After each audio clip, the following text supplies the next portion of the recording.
Hey, my name is Anders Larsson and welcome to this video. In this video I will talk about Statista, how it is used in content marketing.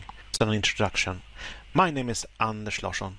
I'm an online marketer from Sweden. I have been working as a small YouTube influencer for almost 3 years now. In my journey I have learned so much about digital marketing, but receiving traffic from YouTube has been a big challenge for me. During the testing of different videos, video titles and texts, I found a way to scale up traffic.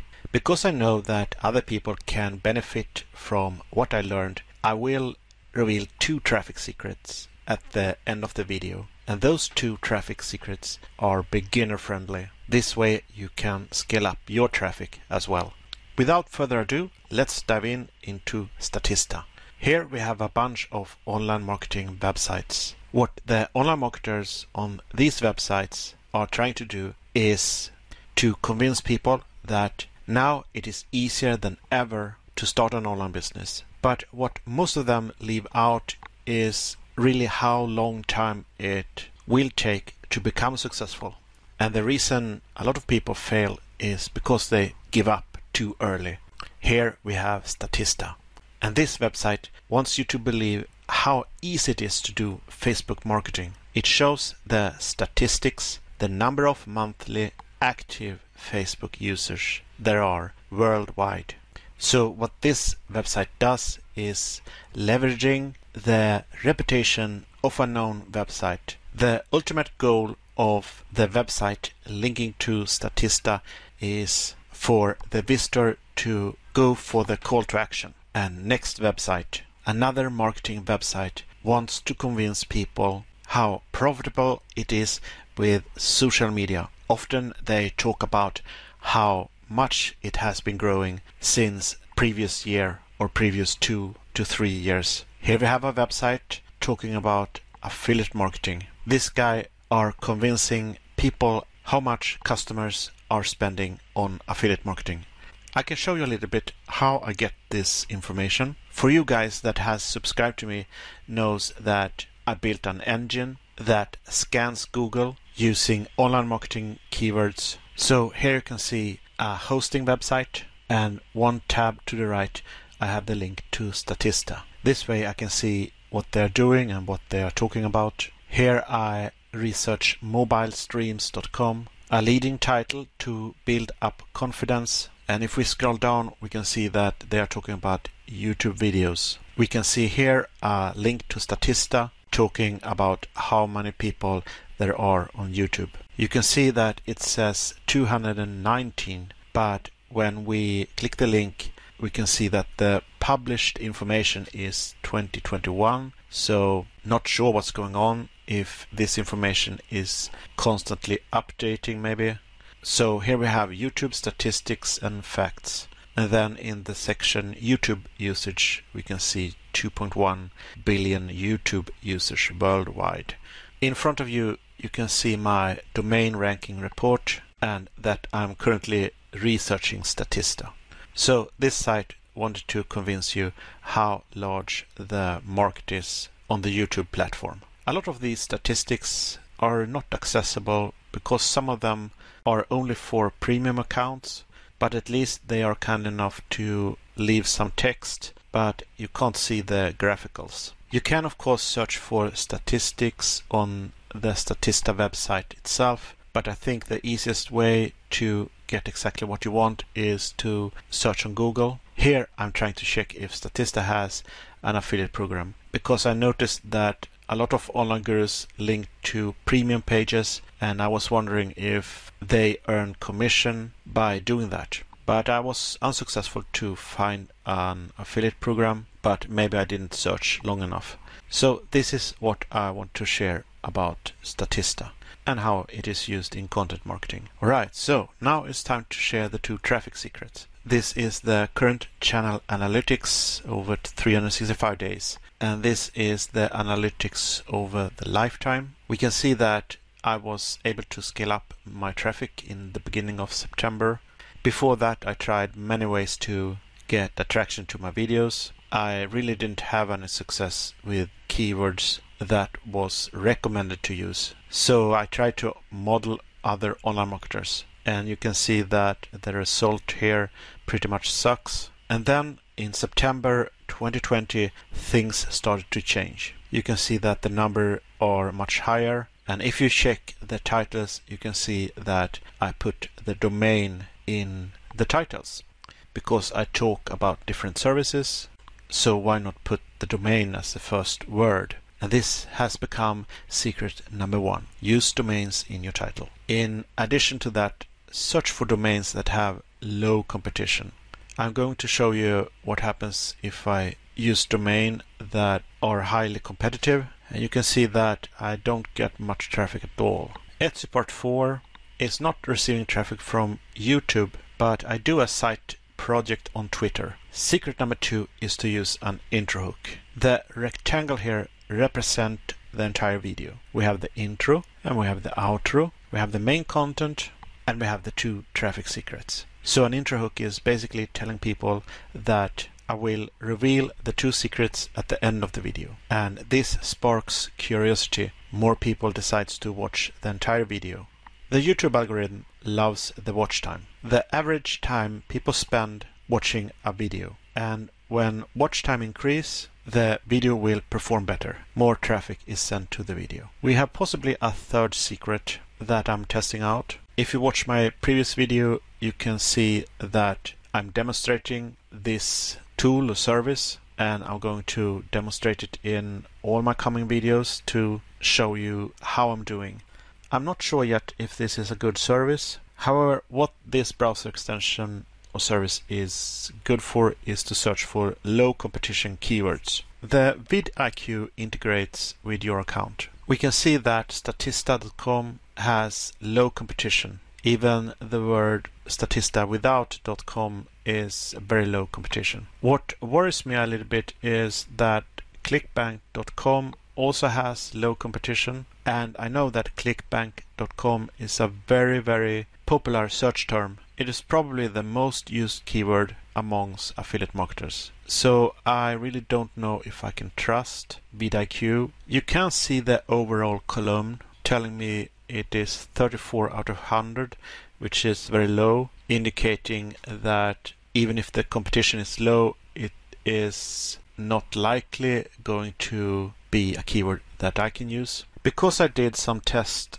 with high competition domains, I can now use these domains to see how vidIQ reacts for keywords that didn't work for me, and hopefully I can use that data to more precisely predict what keywords will work for me. We can see play.google.com that the competition is very high. Under play.google.com we have another video. The keyword here is long-term passive traffic. We can see here that the competition is high. So here we have an uncertainty. I did a video about linkedin.com. Competition is low. I didn't receive much traffic at all for that video. So this basically tells me that I need to check more data to know for sure. I try to create a rule that I'm going to follow, and domain with extension and domain without extension has to be low competition. Probably search volume as well. I mean, not low competition, but a low search volume. I did a check with linkedin.com and tried to find my video, but I was unable to find it. What I think vidIQ is doing when it checks the competition is to go through the titles. So I had linkedin.com, and if you check the titles here, we are basically at the top of the page, and we can see that nobody enters linkedin.com in their titles. This is why I think that both domain with and without extension needs to be checked. Alright, low competition. I feel pretty positive with Statista.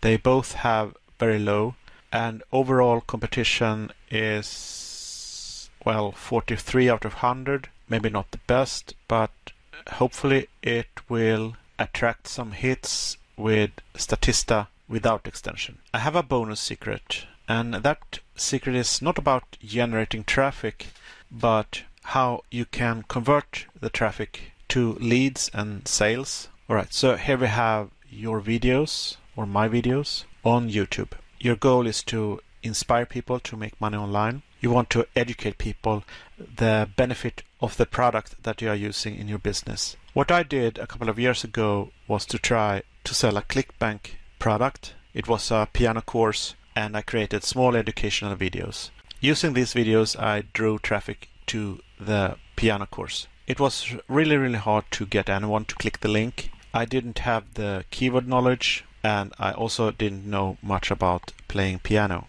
I basically educated people on what I learned online.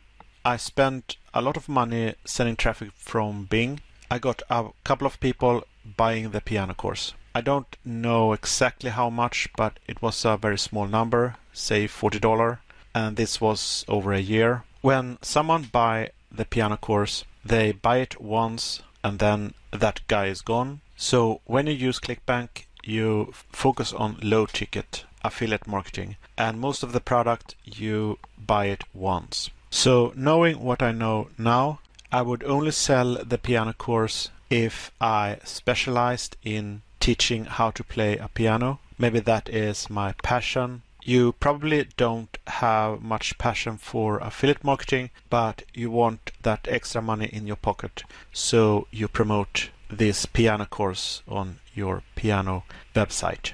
I got some advice from an online marketer to use a high ticket system instead, and this is the reason why I started my journey as a small YouTube influencer, because my goal is to drive traffic to this high ticket system. It is not until you actually take time to study what a high ticket system is and what it does that you understand the power of using a high ticket system compared to a low ticket affiliate ClickBank product. So here you can see that I send visitors to a front-end product, and this is a front-end of a membership site. This front-end product gives you access to this membership site. It's kind of a community coaching style of system. You have access to a value ladder.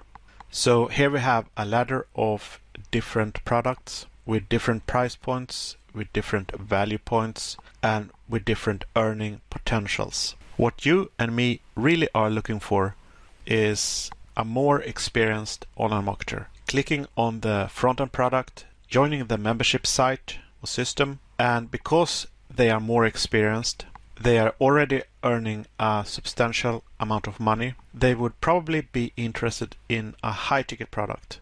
So this particular high-ticket product has a lot of training, a lot of videos, and amazing value. Now, why would a more experienced online marketer go for the high-ticket product? When you become a member in the system, you get assigned a personal coach. So there are coaches that are helping and inspiring and motivating people so that members have more success with their online business. A more experienced online marketer connect with their coach. The coach recommend different products. The online marketer may say that, well, my business is profitable, but I'm not able to scale it up. Could you advise me? Could you help me? And this is when the coach recommend a high ticket product that will help the online marketer so he or she can scale up the business. Now, check this out. Because you referred this guy that bought the high ticket program, you get a $1,000 commission or even more. So if you really understand this, then you see that it makes really sense to use a high ticket system. Members often buy more than one product. You basically earn commission from more than one product. The system that I'm using is Legendary Marketer, and I leave a link in the description below this video if you want to check it out. I hope that what I just shared with you makes sense. If not, then please ask me, or if you want to know more about the system or anything else, I will help you out. Alright, so now we have come to the end of the video. If you like this video, then smash the like button. By doing that, you tell YouTube that you recommend this video to other people. If you want more videos like this, or you want to know how it is going with vidIQ, because I will update my findings, how vidIQ is performing. That way you can do the same in your business. If you want to know more about that, then please click the subscribe button so that you don't miss that information. Also, click the bell notification to get notified when I upload a new video. Anyway, this is what I wanted to share with you today. That's it for me. I hope you enjoyed the video. I see you in the next one. Bye bye.